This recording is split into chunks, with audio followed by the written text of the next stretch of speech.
¿Qué tal amigas? ¿Qué tal amigos? Qué gusto saludarles nuevamente aquí en Análisis con su servidor Eduardo Andrade en el canal que tiene el mejor auditorio de YouTube.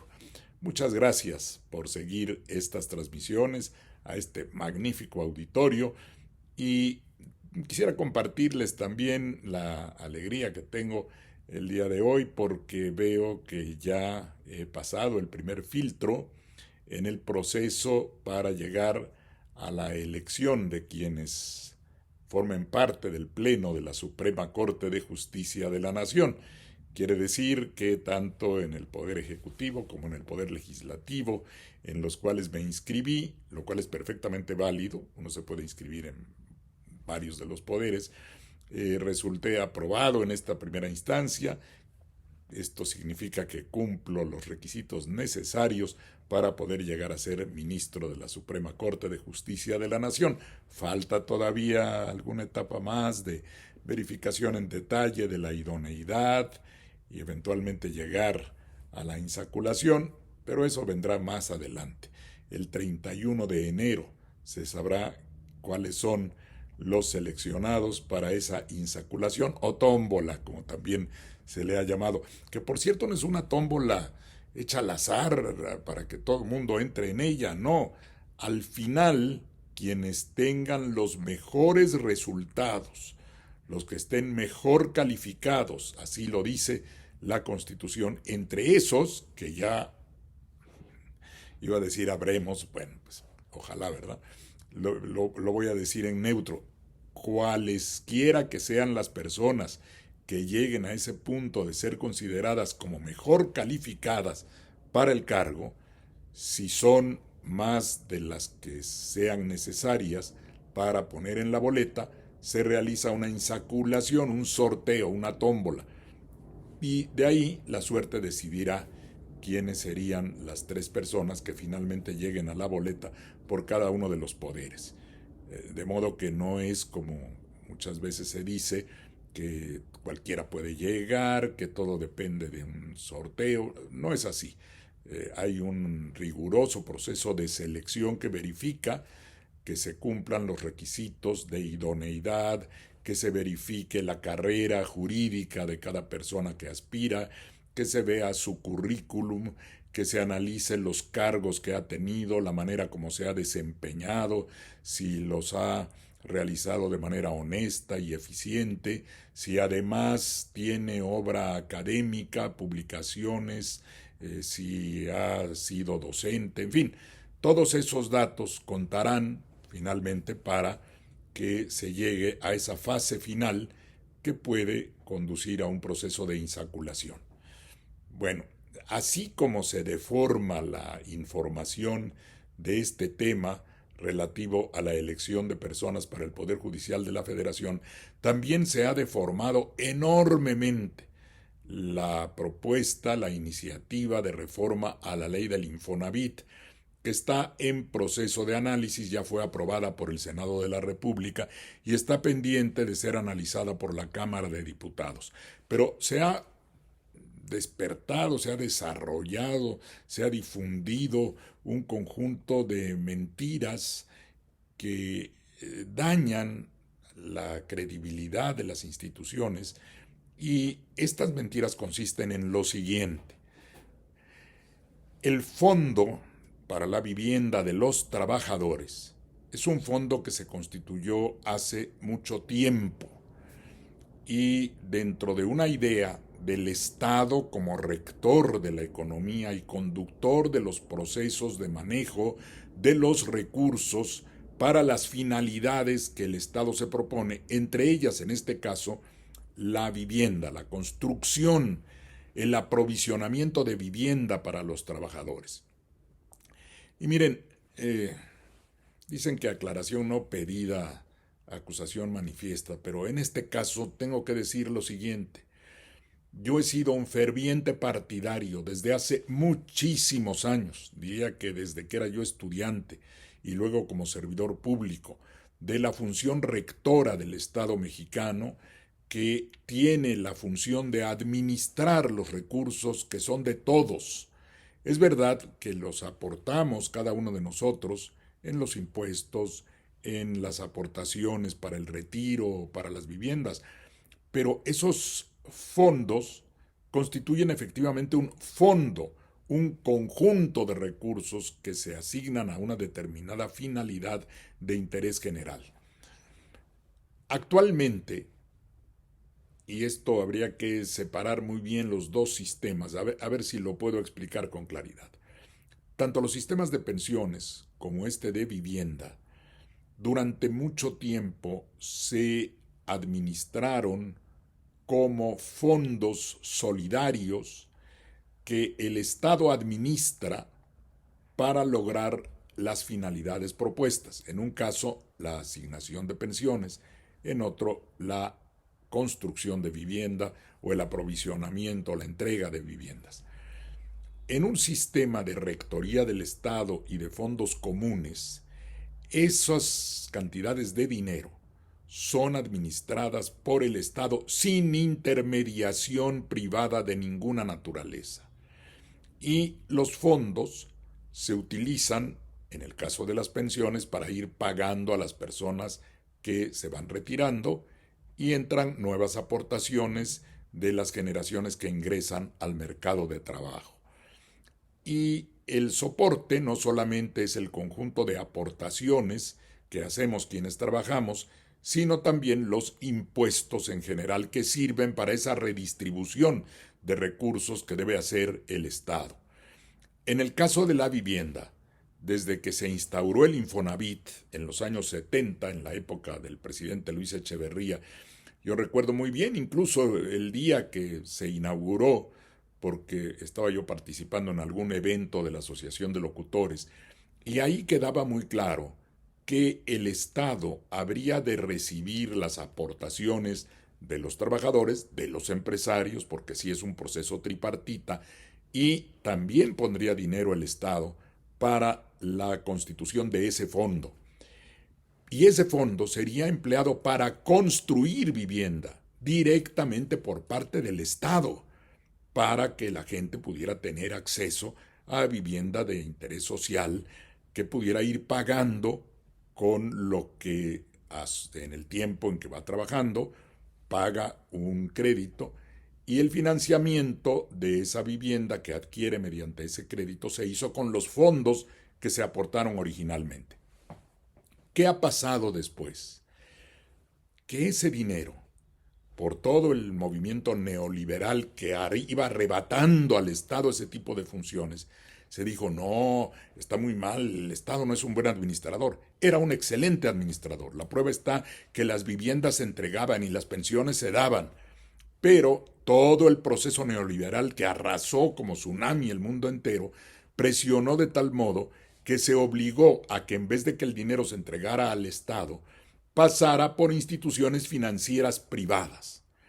Y entonces, en las llamadas cuentas individuales, que llevaban esa idea de la individualización de los recursos, diciéndole a las personas, es que este es tu dinero, que no te lo vayan a quitar, lo que están diciendo ahora.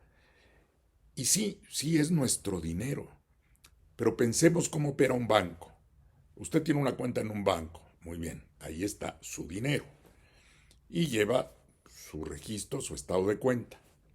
Pero ese dinero, al mismo tiempo que es suyo, es un dinero de un fondo general que maneja ese banco, que lo presta, que lo administra para determinadas finalidades, que lo usa también para pagar a su propia burocracia. Y usted lo que tiene es un estado de cuenta. Claro, ese estado de cuenta está respaldado por aquello que el banco va trabajando, cobra, por cierto, cobra bastante en los créditos, por ejemplo, de las tarjetas de crédito. Pero la confianza que usted tiene en el banco es que va a responder por esos recursos que sí son suyos, pero que al mismo tiempo están siendo movidos en el sistema financiero. A final de cuentas, y suponiendo que llegara a haber un conflicto en la liquidez de la banca, donde usted puso su dinero, ¿quién responde detrás de eso? ¿El Estado mediante mecanismos de protección al ahorro bancario. El Estado está siempre atrás de todo ese proceso de manejos financieros, tanto de lo que es su dinero, que si es su dinero usted va y lo saca en el momento en que lo necesite, o si lo ha puesto en una inversión a un tiempo determinado, tiene que esperar a que transcurra ese tiempo. Pero siempre será un proceso en el cual su dinero está siendo manejado y utilizado para finalidades privadas por el banco. Y para eso son los bancos. No tengo, así se inventaron los bancos. No tengo nada contra el proceso bancario como tal. Pero es simplemente como una ilustración de qué sucede también cuando su dinero va a una Afore para retiro o para la cuenta de la vivienda. Que el dinero está pasando por una institución privada que le está cobrando a usted lo que antes no cobraba el Estado. El Estado simplemente recogía las aportaciones de los trabajadores, de los empresarios y ponía dinero de los propios impuestos que maneja el Estado. Ahora tiene que pasar por esa intermediación y se lleva su buena tajada, la Afore, cobrándole una comisión por el manejo de su dinero, que por cierto también está aprovechando para sus finalidades privadas. Además, una gran cantidad de los recursos que van a las Afores en uno y otro tipo de cuentas, los invierten estas Afores en bonos del Estado, en CETES, por ejemplo. Es decir, es dinero que le aportan al Estado y el Estado tiene que pagar los intereses de esos bonos. Eso está bien porque es equivalente en todo caso, al manejo que hacía el Estado del dinero que se recibía para los fondos que se constituían de manera solidaria, sin intervención privada. Pero el problema es que la intermediación sí implica que se llevan una parte en las comisiones que están cobrando. Y finalmente, el Estado está recibiendo ese dinero, pero a través de un intermediario que ahora se lleva una ganancia por esa intermediación. Y esos fondos, la otra parte de la privatización, porque todo esto que he explicado implica la privatización que se realizó durante el periodo neoliberal y en el mundo entero, porque esa es la política neoliberal económica. El otro aspecto es el siguiente de la privatización. Durante mucho tiempo, el Estado mexicano, e insisto que esa ideología es a la que yo me he adherido a lo largo de toda mi vida, que el Estado mexicano tiene ese derecho de manejar para finalidades sociales los fondos que recoge o que recaba por distintas fuentes. Durante mucho tiempo, el Estado mexicano tenía su propio proceso de construcción. Yo recuerdo muy bien la SCOP, la Secretaría de Comunicaciones y Obras Públicas, edificios preciosos ahí en la zona de la Avenida Universidad o por Niño Perdido, iba yo a decir, así se llamaba antes de que se llamara Lázaro Cárdenas, el eje Lázaro Cárdenas. Bueno, la SCOP tenía sus propios procesos de construcción. Es verdad que contrataba contratistas privados para ciertas actividades concretas en el desarrollo de esos procesos de construcción, que abarcaban carreteras, presas, puertos e incluso vivienda, que hacía la propia SCOP. Y el Estado mexicano era el constructor. Había contratistas privados que colaboraban, pero la empresa que construía era el Estado. Y así se constituyó el Infonavit, para que el Estado, con los fondos para la vivienda, construyera la vivienda que se iba a dar en crédito para los trabajadores. Y ahí iba girando el dinero, sin necesidad de una intermediación. El Estado recibía los fondos, hacía los procesos de construcción, construía las viviendas, por cierto, en lugares accesibles, no a 4 o 5 kilómetros, que quién sabe dónde quedan, porque ahora los desarrolladores privados hacen lo que el Estado hacía, con una intermediación, porque esa privatización implicaba el desprestigio, entre comillas, del Estado, de decir es que no era buen administrador. Eso no lo debe hacer el Estado, eso deben hacerlo los privados. ¿Sí? Nada más que los privados entonces tienen que efectuar una tarea no siempre bien realizada, por cierto. Hay que ver qué tipo de construcciones se han entregado. Pero lo que el Estado podía hacer de manera directa se le transmite a privados para que esos fondos que el Estado podía aplicar, insisto, de modo directo para la construcción, ahora se le tengan que asignar para que se hagan los proyectos de construcción privada.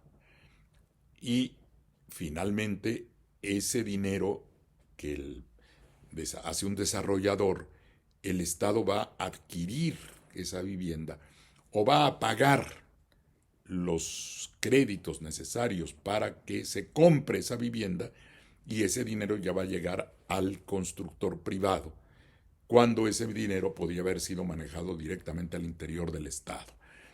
La privatización pues transfirió a la empresa constructora privada lo que antes hacía la empresa constructora pública. Y el dinero es el mismo dinero que está en los fondos, el dinero que se aporta por los trabajadores, por los empresarios y por el propio Estado. Pero sirve para financiar la vivienda que ha construido un desarrollador privado y que es el que recibe las ganancias que se obtienen de esa construcción que bien pudo ser hecha directamente por el Estado en favor de los trabajadores. Por fortuna esto lo está retomando el Estado mexicano. Esta reforma a la ley del Infonavit justo vuelve al punto básico original de la Rectoría del Estado para estas funciones, que esos recursos se puedan emplear, no para llevárselos, como están diciendo. No, lo que pasa es que ahora ya no se los van a llevar muchos constructores privados que tienen intereses en ese tipo de desarrollos o que forman parte de este, ¿cómo le llaman? El cártel inmobiliario, ¿no? Por eso es tanto dolor de algunos sectores contrarios, pues no lo personificaré ni en nombre de personas ni de instituciones, pero la resistencia se da de parte de los intereses privados que les iba muy bien haciendo ese tipo de desarrollos que ahora podrá hacer el propio Infonavit de modo directo. Son los mismos recursos, no se los está llevando nadie, los estará usando la institución del Estado mexicano que se creó para esa finalidad en beneficio de los trabajadores. Y los trabajadores, bueno, pues sí tendrán que realizar los trámites para su crédito, pagar la vivienda, y ese dinero, esos recursos vuelven, giran, regresan al fondo para poder construir más vivienda en otra parte. De modo que nadie se está llevando ese dinero, se va a aprovechar mejor, y el Estado tiene esa función, el derecho a la vivienda, del cual el Estado es garante, se realiza a través de una tarea de este tipo, y el dinero estará bien empleado para esa finalidad, porque era la misma finalidad, nada más que ahora lo hará directamente el Estado mexicano sin dar esas tajadas de ganancia a la empresa privada. Que debo dejar claro esto tampoco, yo no tengo nada contra la empresa privada cumple una función muy importante en el país, es vital para el desarrollo del país, sí, pero le queda un enorme campo para la construcción de otro tipo de vivienda. Y puede haber grandes edificios lujosos, modernos, que se vendan a personas que tienen una mayor capacidad económica. Está bien, para eso son los negocios. El negocio inmobiliario tiene toda la posibilidad de crecer y desarrollarse en un ámbito muy amplio, pero no financiado con el recurso original de los trabajadores que va dirigido a la vivienda. Así es que no hay nada de qué preocuparse. El dinero está seguro y lo está seguro de todos modos, porque las aportaciones de las Afores están sostenidas por el Estado mexicano. La ley misma prevé que en caso de una crisis el Estado mexicano interviene para garantizar un mínimo de las inversiones que se realizan a fin de sostener tanto las pensiones como los fondos de vivienda. No hay nada que temer, pues, y no se crea usted esas consejas de que le quitaron su dinero. No le han quitado nada, su dinero ahí está, es el mismo, y ahí le va a aparecer en su cuenta, y está respaldado por el Estado mexicano, que tiene toda la confianza porque así se lo ha ganado este nuevo modelo. Bueno, no es nuevo modelo, este modelo renovado de participación pública sobre los intereses privados, que están a salvo en muchas otras áreas, pero que en esta concretamente, para el desarrollo de la vivienda de los trabajadores, corresponde al Estado mexicano la rectoría, y seguramente lo hará con una gran eficiencia como lo había hecho antes. Gracias por su atención. Hasta la próxima.